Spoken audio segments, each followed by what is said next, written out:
साथियों, नंबर 1, 1991 के निजीकरणवादी व भूमंडलीकरणवादी की नीतियों के तहत जिस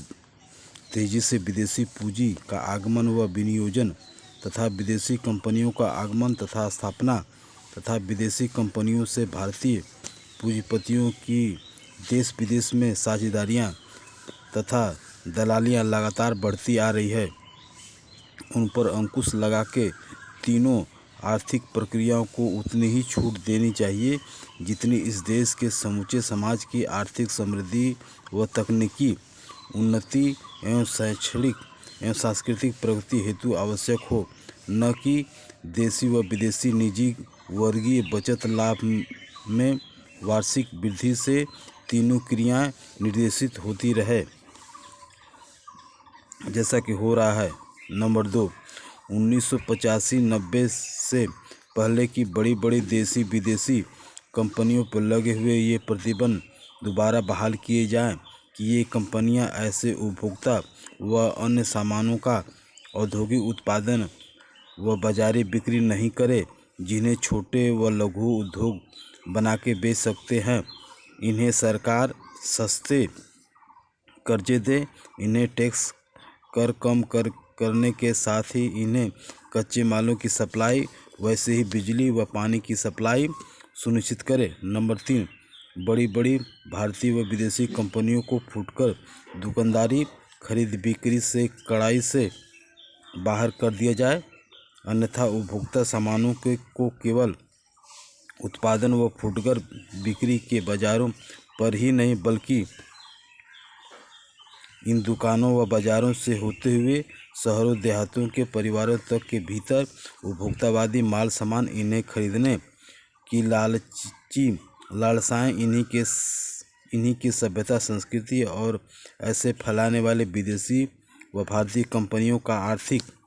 ही नहीं सांस्कृतिक वर्चस्व भी घर घर पर फैल जाएगा और इनके मालों की मूल्य वृद्धियाँ व मुद्रास्फीति के जंजाल भी। नंबर 4, महज मालों की खरीद बिक्री बढ़ाने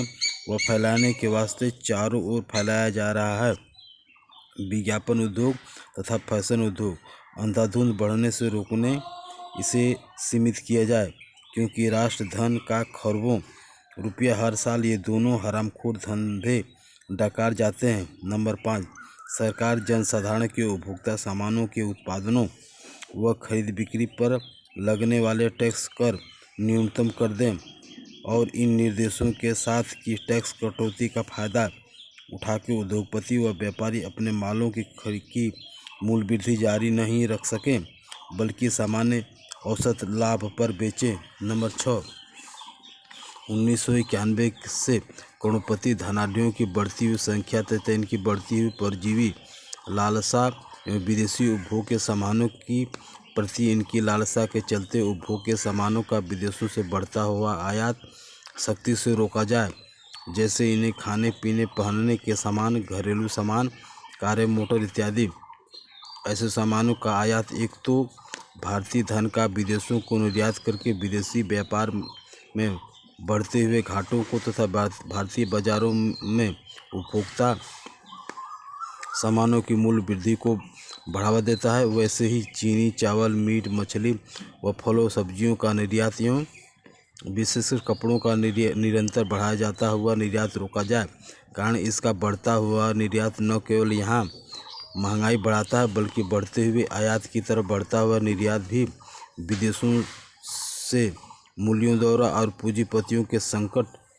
भारत में ले आता है। नंबर 7, सरकारी व गैर सरकारी औद्योगिक व गैर औद्योगिक क्षेत्रों कार्यालयों को सख्त ताकीद दी जाए कि ये महज लागत खर्च कम करके बचत लाभ बढ़ाने की खातिर न तो कर्मचारियों की छंटनी करें और न ही अस्थायी की जगह अस्थायी क्लर्क, चपरासी,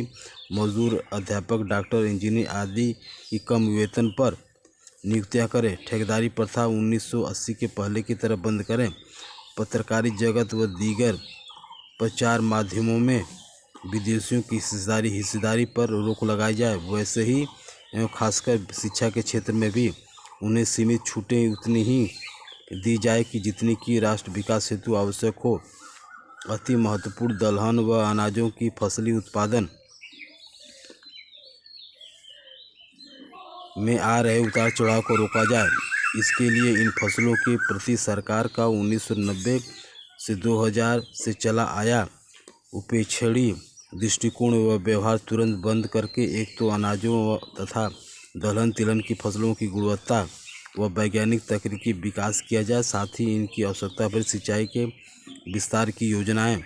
बना के लागू किए जाए। किसानों को सस्ते कर्जे बीज दिए जाए तथा बिजली की सप्लाई की जाए। कृषि क्षेत्र में घुसती आ रही बड़ी बड़ी भारतीय व विदेशी कंपनियों को इसके लिए दी गई नीतिगत छूटें वापस ली जाए और वैसे ही कृषि उत्पादों विशेषकर दलहन तिलहन अनाजों की फुटकर थोक बिक्री से इन्हें बाहर किया जाए। अन्यथा कृषि व ग्रामीण क्षेत्र पर इनके बढ़ते हुए वर्चस्व से किसान अपनी ज़मीनों से वंचित हो जाएंगे। इनकी मालिक पूंजीवादी कंपनियां बन जाएंगी। अनाजों दलहन व तिलहन के मूल्य ही नहीं बल्कि इनका कम या